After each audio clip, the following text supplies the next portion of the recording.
Morning guys, ito yung ginawa nga pala natin na dagdag na upuan doon sa kubo natin.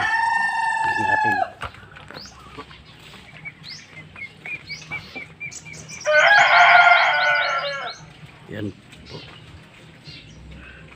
Ito po yun guys. Ginawa natin yan.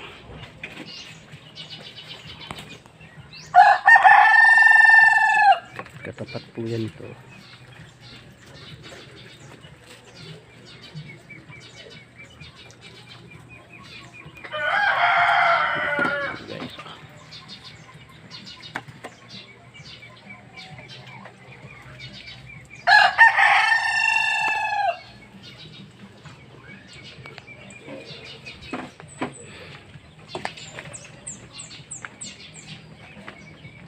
Diretso po natin yan doon guys. Dadagdagan pa natin yan guys. So maraming salamat guys.